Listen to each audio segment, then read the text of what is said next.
किसान साथियों, आज हम जानेंगे जब हम गेहूं में पहला पानी लगाते हैं यानी पहली सिंचाई करते हैं तो पहली सिंचाई के समय हमें कौन कौन सी खादों का इस्तेमाल करना चाहिए जिससे हमारे गेहूं में अच्छे कल्ले आ सकें। क्योंकि पहला पानी गेहूं की फसल के लिए बहुत ही महत्वपूर्ण होता है। आज हम पहले पानी लगाने का उचित समय, वैज्ञानिक तरीका क्या है, ये भी आपको बताएंगे और कौन कौन सी खादें हमें डालनी चाहिए जिससे अच्छा लाभ मिल सके। आज की वीडियो में हम कंप्लीट जानकारी आपको देने वाले हैं। पूरा वीडियो के साथ साथियों ज़रूर देखिएगा। और फार्मिंग विद SRJ चैनल को अगर अभी तक आप सभी किसान साथी ने, जो भी हमारे किसान साथी वीडियो देखते हैं, अगर अभी तक आपने चैनल को सब्सक्राइब नहीं किया है तो प्लीज़ आप सभी से रिक्वेस्ट है, नीचे आपको सब्सक्राइब का बटन दिखाई दे रहा होगा, वहाँ पे प्रेस करके चैनल को सब्सक्राइब कर लेना है और वहाँ पे नोटिफिकेशन में सबसे पहला ऑप्शन ऑल नोटिफिकेशन पे ऑन कर देना है, जिससे मेरी वीडियो का सारा नोटिफिकेशन आपके पास आसानी से पहुँच सके। अगर आप सब्सक्राइब करते हैं और बेल आइकन पे ऑल नहीं दबाते हैं तो वहाँ पे क्या होता है कि सभी वीडियो आपके पास नहीं पहुँच पाती है। तो चलिए जानते हैं पहला पानी कब लगाना चाहिए और कौन कौन सी खादें डालनी चाहिए।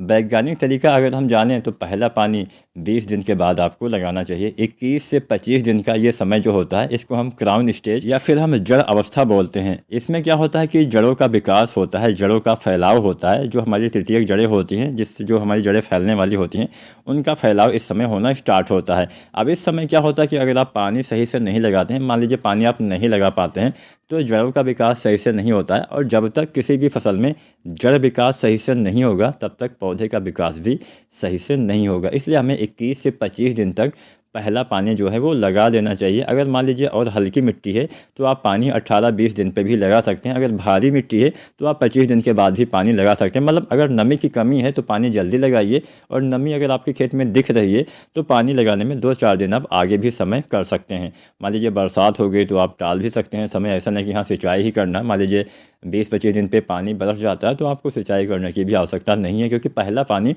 हमें हल्का लगाना होता है, बहुत ज़्यादा पानी भरना नहीं होता है।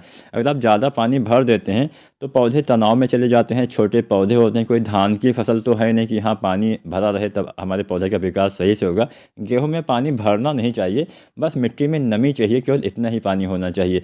तो सिंचाई जब भी आप पहला पानी खासकर लगाएं तो हल्का ही लगाना चाहिए, क्योंकि पहला पानी आप लगाते हैं, पौधे काफ़ी छोटे होते हैं, उतनी ज़्यादा उपयोग नहीं हो पाती जितना होना चाहिए। मतलब छोटे पौधे में कितना ज़्यादा पानी खर्चा रहेगा, इसलिए कम पानी लगाना होता है। वैसे भी सर्दियों में पानी जल्दी मिट्टी में सूखता भी नहीं है, तो इसलिए पहला पानी हल्का लगाइए। 21, 22, 25 दिन तक पानी लगा दीजिए। और पहले पानी पे अगर हम खादों के बारे में जानें तो 2-3 खादें आप डाल सकते हैं।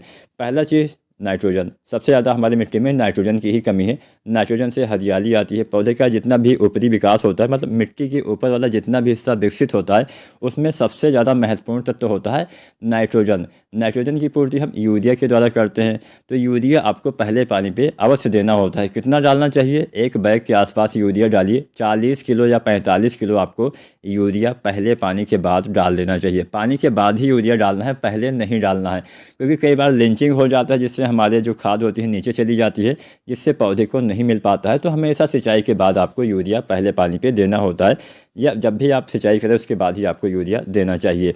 अब यहाँ पे पहले पानी पे तो आपने पहली चीज़ डाल दी यूरिया 40-45 किलो। दूसरा चीज़ आपको देना है जिंक सल्फेट।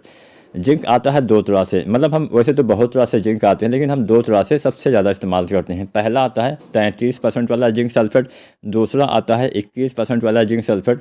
तो दोनों में से कोई भी एक आप इस्तेमाल कर सकते हैं। 33% वाला मोनोहाइड्रेट जिंक आता है और 21% वाला हेप्टाहाइड्रेट जिंक आता है। तो यहाँ पे जो 33% वाला जिंक सल्फेट आता है आप 5 किलो से लेकर 7 किलो तक इस्तेमाल कर सकते हैं, या फिर 21% वाला जिंक आपको 8 से लेकर 10 किलो तक इस्तेमाल करना है। दोनों में से कोई एक जिंक अवश्य डालना है। अब जिंक के साथ में आपको डालना है सल्फर। हालांकि जिंक में भी सल्फर पाया जाता है, लेकिन सल्फर अलग से डालने से थोड़ा ज़्यादा लाभ मिलता है। सल्फर 90% वाला आप 4 से 5 किलो यूरिया के साथ में डालते हैं तो नाइट्रोजन की क्षमता बढ़ जाती है, यूरिया ज़्यादा लगती है। उम्मीद करते हैं आज की वीडियो में आपको अच्छे से पता चल गया होगा कि क्या आपको डालना चाहिए। वीडियो पसंद आई तो लाइक शेयर करें और चैनल सब्सक्राइब